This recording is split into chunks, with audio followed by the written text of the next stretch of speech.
नमस्कार. मागच्या लेक्चरमध्ये आपण लोक प्रशासन आणि खाजगी प्रशासन यातील भेद बघितला, यातील साम्य बघितलं. ह्या लोक प्रशासन आणि खाजगी प्रशासन यांच्यामध्ये भेद हे प्रामुख्याने मोठ्या प्रमाणावर आहे. हे आपल्याला एवढंच या ठिकाणी मान्य करावं लागेल. हे भेद खरे तर स्वातंत्र्यप्राप्तीनंतर ज्यावेळेस आपल्या देशामध्ये राज्यघटनेचा अंमल सुरू झाला आणि राज्यघटनेने मागच्या पारतंत्र्याच्या काळातील आलेला अनुभव तसेच समाजामध्ये असणारी विषमता, समाजामध्ये असणाऱ्या अनिष्ट रूढी, प्रथा, परंपरा या सर्वच बाबीचा मोठ्या प्रमाणावर विचार केला आणि त्या अनुषंगाने आपण बघतो की सामान्यतः आपल्या देशामध्ये मिश्र अर्थव्यवस्थेचा स्वीकार करण्यात आला. समाजवादी मिश्र अर्थव्यवस्था ह्याचा स्वीकार करण्यात आला. खरं तर ही मिश्र अर्थव्यवस्था त्या काळामध्ये स्वीकारण्यामध्ये आत्ताच मुक्त स्वातंत्र्य झालेलं भारतासारखं एक त्या काळातील एक अविकसित राष्ट्र किंवा विकसनशील राष्ट्र याने खरं तर फार मोठं पाऊल त्यावेळेस उचललं असं आपण म्हणू शकतो. कारण ही समाजवादी मिश्र अर्थव्यवस्था ही या ठिकाणी चालवायची म्हणजे तेवढ्या प्रमाणामध्ये शासनाकडे संसाधने उपलब्ध असणे महत्त्वाचे असते. आणि भारतासारखं नुकतंच स्वातंत्र्य झालेलं राष्ट्र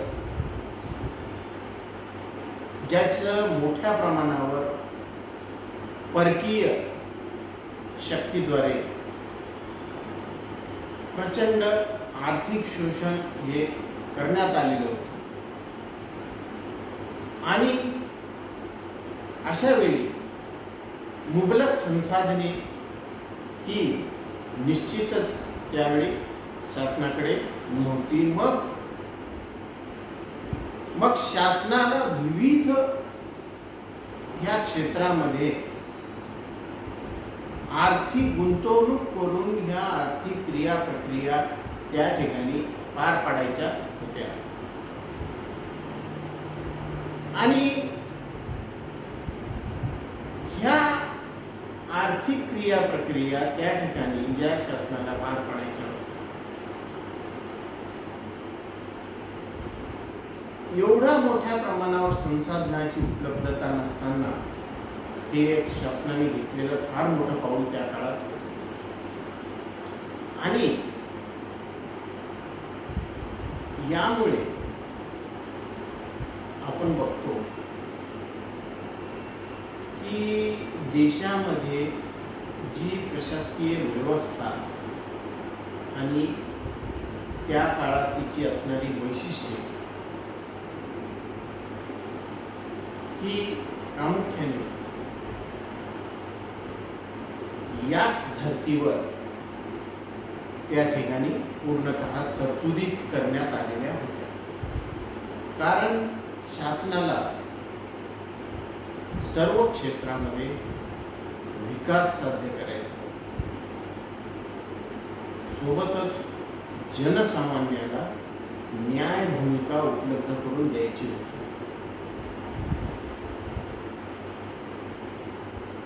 ह्या समाजामध्ये असणारी जी दरी आहे ती राजकीय असो, सामाजिक असो, आर्थिक असो, ती दरी कमी करायची अथवा ती दरी नष्ट करायची आणि समाजामध्ये एकरूपता, एक संघटना निर्माण करायची. देशामध्ये त्या काळामध्ये आर्थिक दरी ही फार मोठ्या प्रमाणावर होती. सामाजिक दरी ही तशा स्वरूपाची मोठ्या प्रमाणावर, आणि ही आर्थिक दरीच मिटवण्यासाठी शासनाने त्या काळामध्ये मिश्र अर्थव्यवस्थेचा स्वीकार केला, जेणेकरून महत्त्वाची जी काही आर्थिक संसाधने आहेत ती समाजाच्या मालकीची असावी. ह्याच्यावर कोणत्या समाजाचा किंवा गटाचा किंवा वर्गाचा याच्यावर प्रभाव नसावा, याच्यावर प्राबल्य नसावं.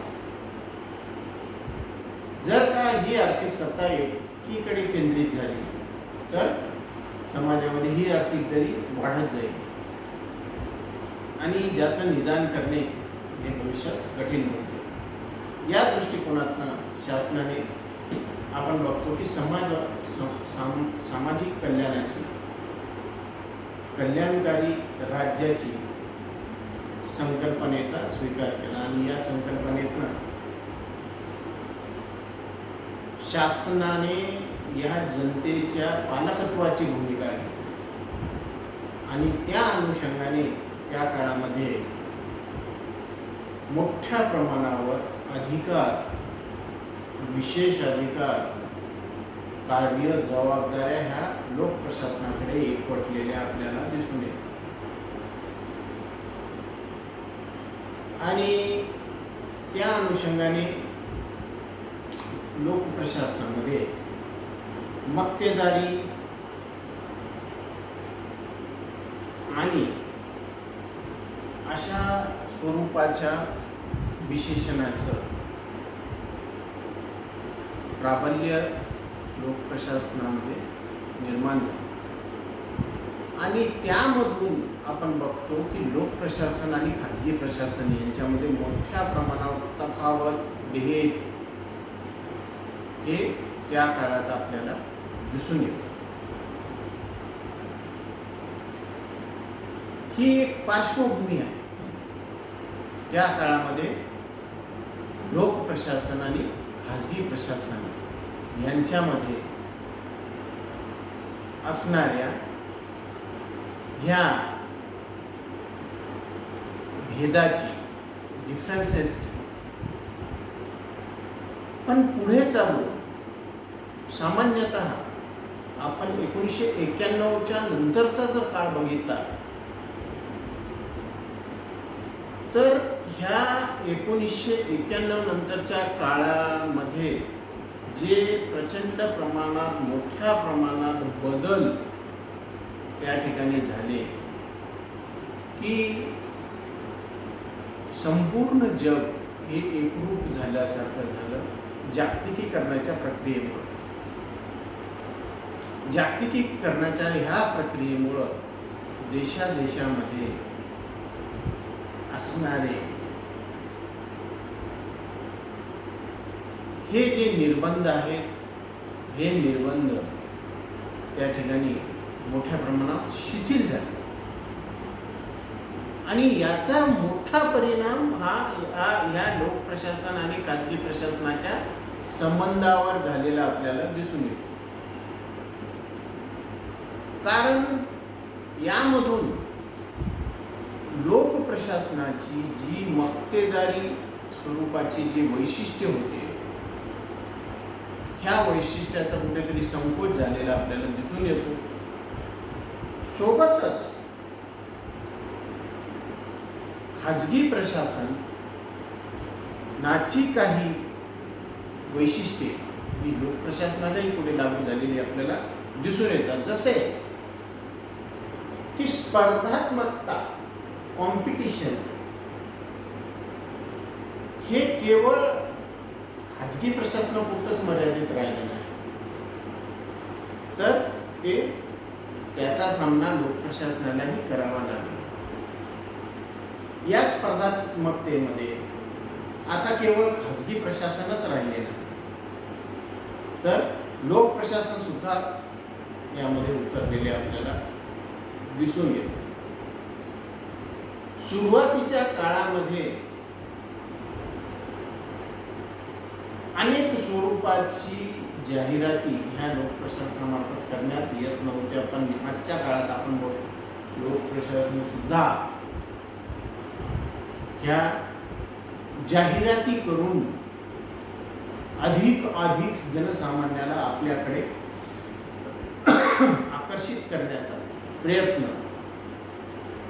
करीत असलेला आपल्याला दिसून येतो. तसेच सेवा क्षेत्रात आज लोक प्रशासन सुद्धा खाजगी प्रशासनासोबत स्पर्धेमध्ये सामील झालेला आपल्याला दिसून येतं. आणि हे जे क्षेत्र आहे सेवा क्षेत्र, यामध्ये लोक प्रशासनाचा उद्देश हा केवळ जनहित नाही, तर या ठिकाणी लोक प्रशासन प्रामुख्याने नफा सुद्धा कमविण्याच्या दृष्टीनं त्या ठिकाणी कार्य करीत असलेलं आपल्याला दिसून येतं.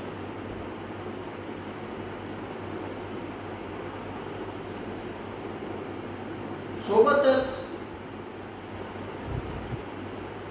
जसं आजच्या परिस्थितीला एक चांगलं उदाहरण जर आपण बघितलं, MTDC Maharashtra tourism development corporation जर बघितलं, तर हे टुरिझम आणि हॉटेलिंग ह्यामध्ये मोठ्या प्रमाणावर एव्हाना खाजगी क्षेत्रापेक्षाही मोठ्या प्रमाणावर अधिक चांगल्या सेवा देण्याचा प्रयत्न त्या ठिकाणी करीत असलेला आपल्याला दिसून येतं. आणि यामध्ये अधिक अशा स्वरूपात ग्राहक, कस्टमर्स, कन्झ्युमर्स हेही आपल्याला त्या ठिकाणी प्राप्त व्हावे, या दृष्टिकोनातून सुद्धा शासनाचे हे क्षेत्र प्रयत्न करत असलेला आपल्याला दिसून येतं. आणि या संदर्भात मोठ्या प्रमाणात जनसंपर्क, जाहिराती, नवनवीन फंडे, नवनवीन स्वरूपाच्या योजना हे त्या ठिकाणी या क्षेत्रामार्फत लॉन्च करीत असलेले आपल्याला दिसून येतं.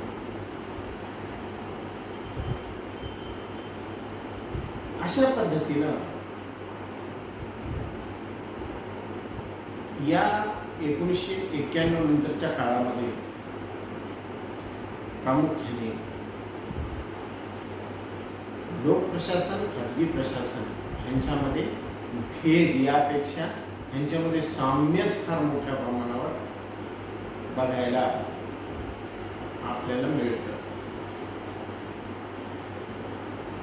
आणि या काळानंतर मोठ्या प्रमाणात भेद कमी होऊन साम्य हे वाढत गेलेले आपल्याला दिसून येते. आणि एवढंच नाही तर आपण बघतो की आजच्या परिस्थितीमध्ये अनेक क्षेत्रामध्ये लोक प्रशासन आणि खाजगी प्रशासन हे परस्पर भागीदारीतून एकत्र काम करतानाही आपल्याला दिसून येतं, ज्याला की आपण PPP मॉडेल असं म्हणतो, जे की आजच्या घडीला एक मोठं यशस्वी आणि इफेक्टिव्ह असं ठरलेलं मॉडेल आहे. पब्लिक प्रायव्हेट पार्टनरशिप असं त्याला म्हणतात, ज्यामध्ये शासकीय खाजगी भागीदारीतून अनेक स्वरूपाचे प्रकल्प आज राबवल्या जात आहेत. अशा पद्धतीनं या बाबीचा विचार आपल्याला प्रथम वर्षाच्या प्रॅक्टिकलमध्ये अप्लाइड पब्लिक ॲडमिनिस्ट्रेशन आणि प्रायव्हेट ॲडमिनिस्ट्रेशन ह्यामध्ये सुद्धा या दृष्टिकोनातून विचार करण्यासाठी निश्चित स्वरूपात उपयुक्त ठरू शकतो. धन्यवाद.